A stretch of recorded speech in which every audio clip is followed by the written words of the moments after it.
Evolução em Dois Mundos, pelo Espírito André Luiz, psicografia Francisco Cândido Xavier e Valdo Vieira. Capítulo 39. Predisposições mórbidas.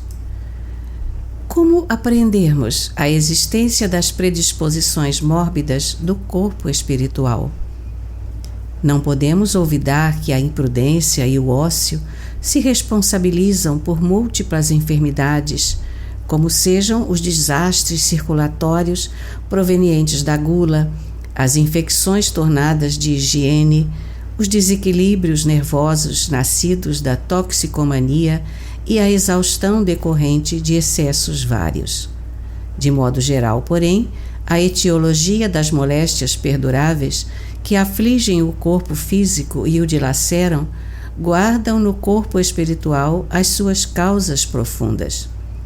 A recordação dessa ou daquela falta grave, mormente daquelas que jazem recalcadas no espírito, sem que o desabafo e a corrigenda funcionem por válvulas de alívio às chagas ocultas do arrependimento, cria na mente um estado anômalo que podemos classificar de zona de remorso, em torno da qual a onda viva e contínua do pensamento passa a enovelar-se em circuito fechado sobre si mesma, com reflexo permanente na parte do veículo fisiopsicossomático ligada à lembrança das pessoas e circunstâncias associadas ao erro de nossa autoria.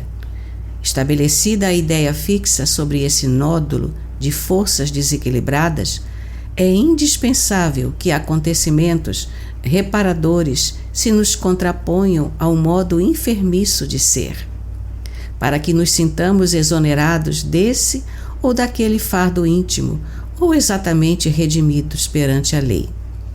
Essas enquistações de energias profundas no imo de nossa alma, expressando as chamadas dívidas kármicas, por se filiarem a causas infelizes que nós mesmos plasmamos na senda do destino, são perfeitamente transferíveis de uma existência para outra. Isso porque, se nos comprometemos diante da lei divina em qualquer idade da nossa vida responsável, é lógico venhamos a resgatar as nossas obrigações em qualquer tempo, dentro das mesmas circunstâncias nas quais patrocinamos a ofensa em prejuízo dos outros. É assim que o remorso provoca distonias diversas em nossas forças recônditas, desarticulando as sinergias do corpo espiritual, criando predisposições mórbidas para essa ou aquela enfermidade, entendendo-se ainda que essas desarmonias são algumas vezes singularmente agravadas pelo assédio vindicativo dos seres a quem ferimos, quando imanizados a nós em processos de obsessão. Todavia, ainda mesmo quando sejamos perdoados pelas vítimas de nossa insânia, detemos conosco os resíduos mentais da culpa, qual depósito de lodo no fundo de calma piscina e que um dia virão à tona de nossa existência para a necessária expansão à medida que se nos acentue o devotamento à higiene moral.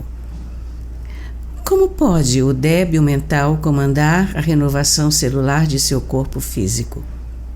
Não será lícito esquecer que, mesmo conturbada, a consciência está presente nos débeis mentais ou nos doentes nervosos de toda espécie, presidindo, ainda que de modo impreciso e imperfeito, o automatismo dos processos orgânicos. Existem parasitas ovoides vampirizando desencarnados? Sim, nos processos degradantes da obsessão vindicativa, nos círculos inferiores da Terra, são comuns semelhantes quadros, sempre dolorosos e comoventes, pela ignorância e paixão que os provocam. Como entenderemos o mecanismo de atuação da justiça superior nos casos de endemias rurais, em que populações inteiras são assoladas periodicamente pelas mesmas doenças?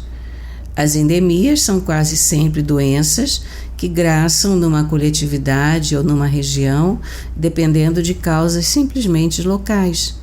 Devemos assim capitulá-las, não obstante os casos kármicos individuais que se agravam por influência delas, no quadro das conquistas higiênicas que o homem é naturalmente obrigado a realizar por si, como preço devido ao progresso comum. No estado comatoso, onde se encontra o psicossama do enfermo, junto ao corpo físico ou afastado dele. No estado de coma, o aprisionamento do corpo espiritual ao arcabouço físico ou a parcial liberação dele depende da situação mental do enfermo. Quais os principais métodos usados na espiritualidade para o tratamento das lesões do corpo espiritual? Na espiritualidade, os servidores da medicina penetram com mais segurança na história do enfermo para estudar, com o êxito possível, os mecanismos da doença que lhes são particulares. Aí, os exames nos tecidos psicossomáticos, com aparelhos de precisão, correspondendo às inspeções instrumentais e laboratoriais em voga na Terra, podem ser enriquecidos com a ficha kármica do paciente, a qual determina quanto à reversibilidade ou irreversibilidade da moléstia antes de nova reencarnação, motivo porque numerosos doentes são tratáveis, mas somente curáveis mediante longas ou curtas internações no corpo físico, a fim de que as causas profundas do mal sejam extirpadas da mente pelo contato direto com as lutas em que se configuraram.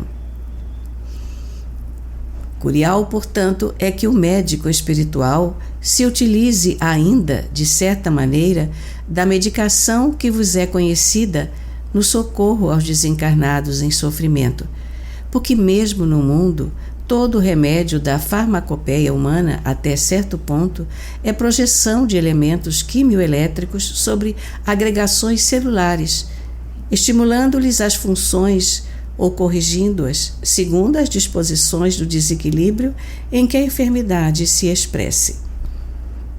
Contudo, é imperioso reconhecer que na esfera superior o médico não se ergue apenas como o pedestal da cultura acadêmica, qual ocorre frequentemente entre os homens, mas sim também com as qualidades morais que lhe confiram valor e ponderação, humildade e devotamento, visto que a psicoterapia e o magnetismo, largamente usados no plano extrafísico, exigem dele grandeza de caráter e pureza de coração.